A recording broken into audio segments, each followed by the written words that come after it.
G'day everyone, welcome to the Opal Mills. Today, just going to be a quick video and I'm just going to be setting these 5 doublets in some silver pendants. And I think I'll try and make this a focus on, again, doing the bezels. We've got multiple shapes here, so it'll be good practice to show you a different ones with more corners, more rounded, and how to go about pushing the bezel in and how to set the bezel height and what bezel is. So I'm going to be using some 3mm by 1mm for the bezel. This will require this edge to be drastically filed down to make it thin enough to push over, because that is way too thick to try and bend, especially up against the stone. You'd break your stone. I don't even think you'd bend it, to be honest, not with a bezel tool. So we need to file that thin, and probably say about 1 to 1.5mm down and almost to the inside edge of the setting, and that'll just give us a nice little lip to fold over, edge I should say. And they're all going to be set with this, and we'll make the bails out of this as well. We have some round for the loop, so these will be open back, and that's basically all except for the solder that we'll be using. So for those wondering, I get my silver supplies at Twin Plaza Metal. They're in Australia, so most capital cities, and they post. So I'm going to get to and get some tools ready, explain them, and we'll get to it. Alright, so here are my weapons of choice. Some flush cutters, tin snips, or snips, not tin snips, silver snips, not tinsmith. Half round plier with a flat side, round side. These for doing the loops. This for any manhandling. And a couple of files. So we got flat file, the nail file. Look at that. Look at that. So they're a little bit worn down, but they're trim. And a half round file, flat file. So to start with, I'm just going to go stone by stone and start making the bezels. Alright, we'll start with the easy one. Now, that's going to be the way up it goes. I like that orientation as opposed to that. Let's get the colour up the top. So that's the way up it's going to go, and I'm going to have my join up the top. So I'm going to flip them around this way and work from here around.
Okay, so these are nice and ready to be start pre-polish, but first we're going to get them ready for the last bit before they need to be bezeled.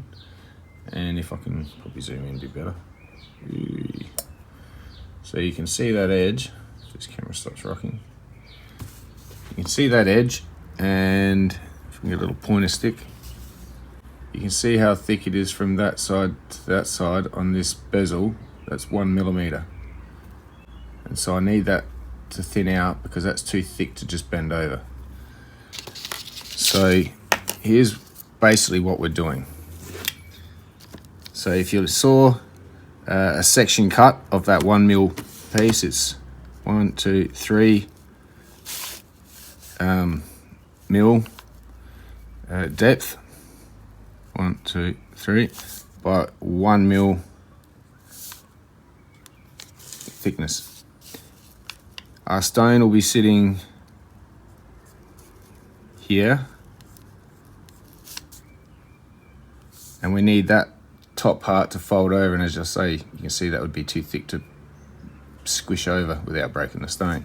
So what we're trying to do is file back almost to that edge and about a millimeter or so down, and that way that brings that to a bit of a point. Let's do this a bit bigger.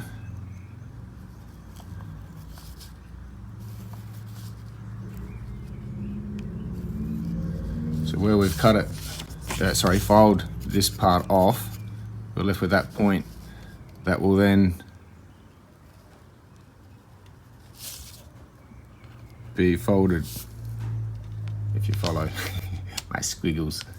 So we just want that little part there just to be able to have a bit more pliability to easily fold over without having to put too much pressure. And that's all we need to do, is to close that hole that this went in, because it's such a tight fit. Close the hole a bit, it can't come out, and it's set. So we'll work on that. I'll start filing, basically holding this like this and going around the whole edge on an angle, filing it all the way around until I see that file creep right in almost the inside edge. But I don't want to touch that. If I touch it, that'll dip low, and then you'll get this wavy effect around your bezel if you continue. So yeah, I'll just start filing, show you the results, and come back. Alright, all set up. What I've got here is leftover off cut out of a hole saw, a bit of timber. It's only 16 mil, screwed onto another bit of timber. But this raises the level up so that I can have this bale not push that loop forward from trying to push it flat. As the height difference between here and there tends to, yeah. So gives me a bit of space to work with. First things first, just doing a quick last wipe. Let's put our stone in.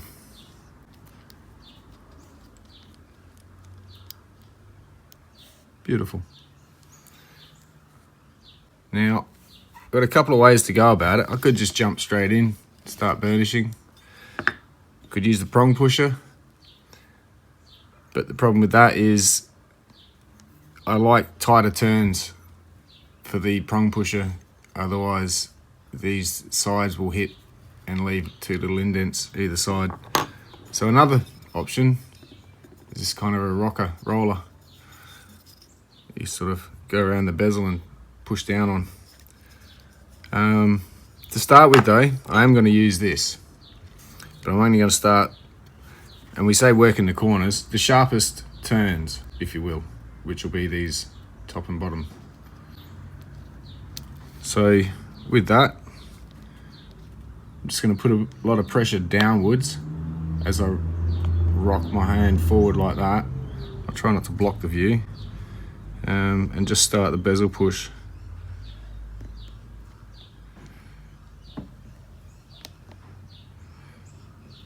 You can sort of see a bit of a flat spot there. If I zoom in and in.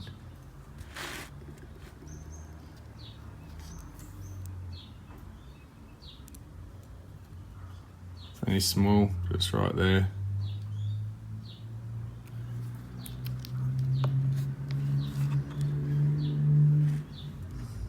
So I'm going to push right next to it, either side. I'm only starting it, I'm not trying to fold it all the way over in one hit. That's where you put too much pressure down in one spot and accidents can happen. Trust me. Now by addressing these tighter turns area first, if I laid flat all the broad edges, by the time it comes down to here, it'll bunch up like curtains. And you don't want that. So we get them dealt with first.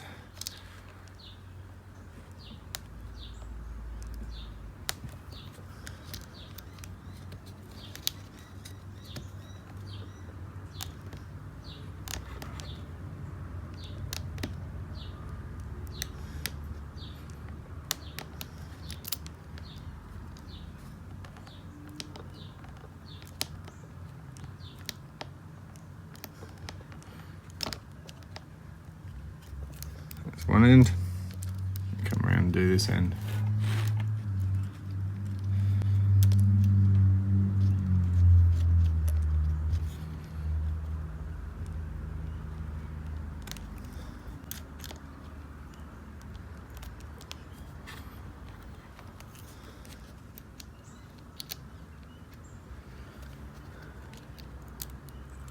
Stick it on my finger. Just zoom back out again.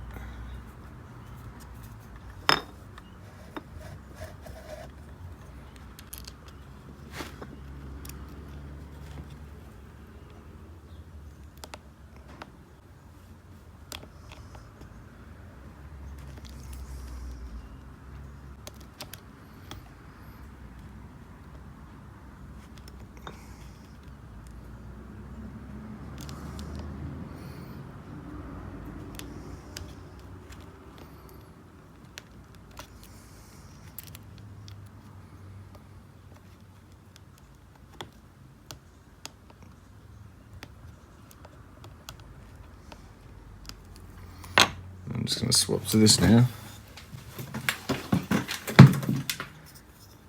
Just roll around the edge. It gets a smoother fold.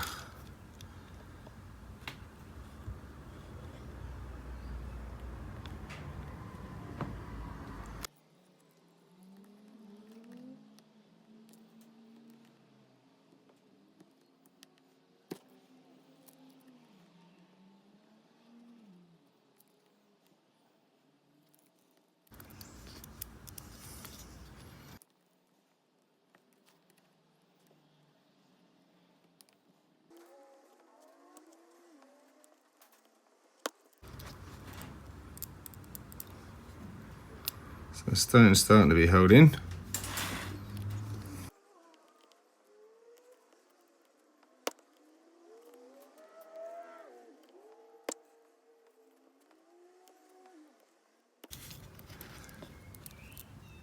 The stone's not coming out.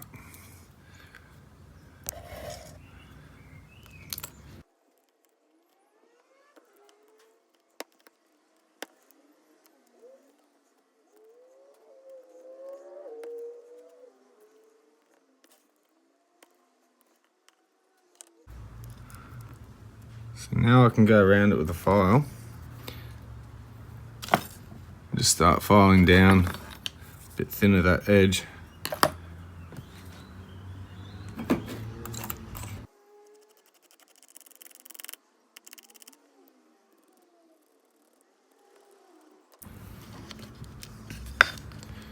Let's start burnishing now.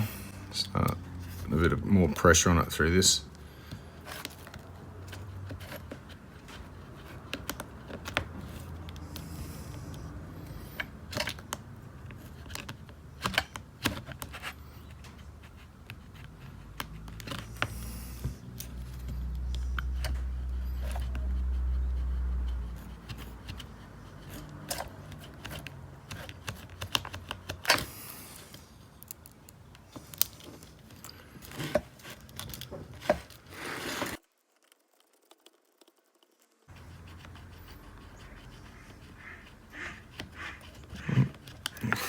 local duck.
So I'm going to work on it a bit more. I don't like that sound of a loose stone slightly rattling. So I'm going to get some more pressure and just wander all over the place on this bench. I'll come back in a sec. Okay, so I'll put some pressure on it and she's good. So,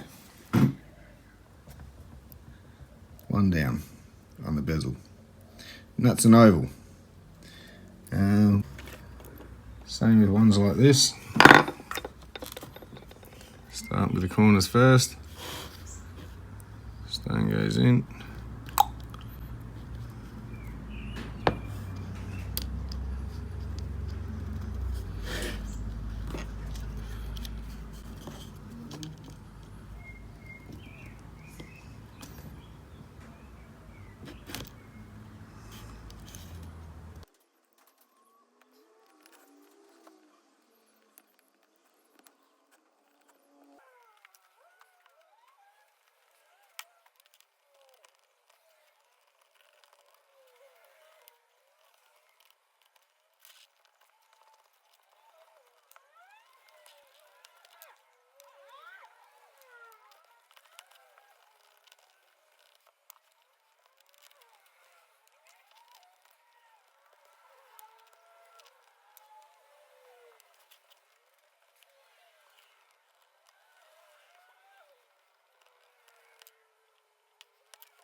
Okay, so we've got our bezels all nicely folded in.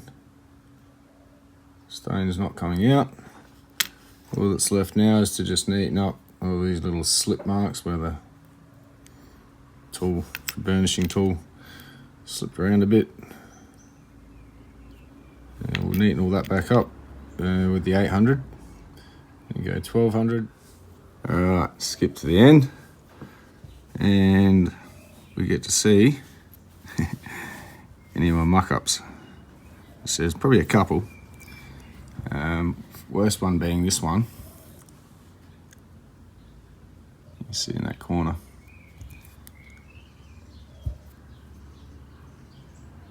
A little chip came out. I tried to smooth it out and polish it best I can.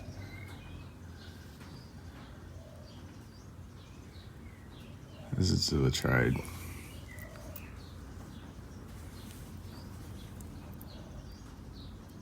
This one turned out really nice.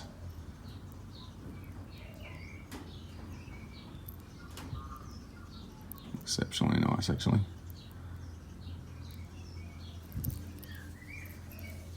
And this was the main focus throughout the last couple of videos.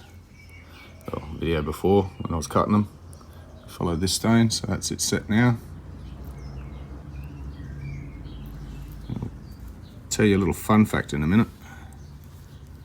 This one didn't have too much colour in it in the end. It's got bits and pieces in it.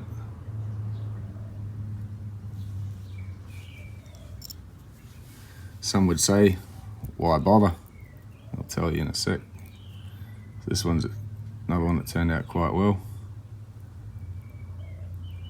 Beautiful stone. Ready to wear. Now,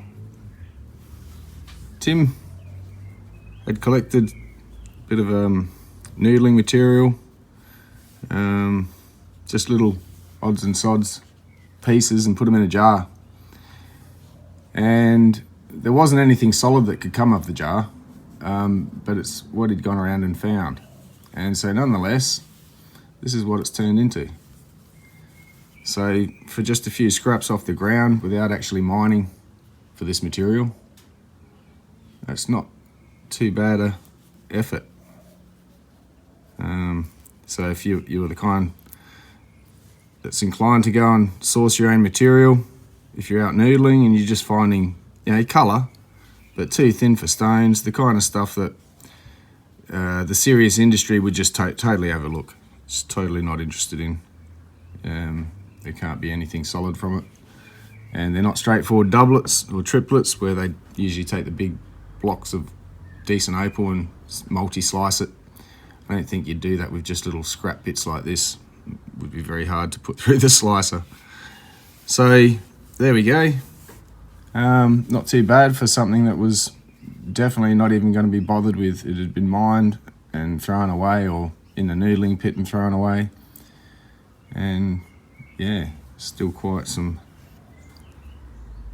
potential in that stuff. So the end of, I suppose, when buying parcels and that, as long as you've got colour, there should be something you can do with it. Obviously within reason. But thin slices that have got beautiful colour, just make doublets if you can. It's not really that hard.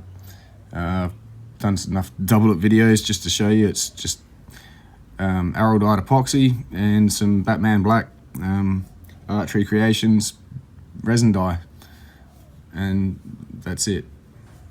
So there we go. I've got plenty to do. Again, I'm running behind. It's been hot, cold, and I haven't exactly been able to get flat out and do this, especially out in the shed. It's quite warm, and if it's not too warm, it's too cold. Go figure. Gotta love spring in Adelaide. Anyway, on with the next one. I'll put some low light at the end of this again. Cheers.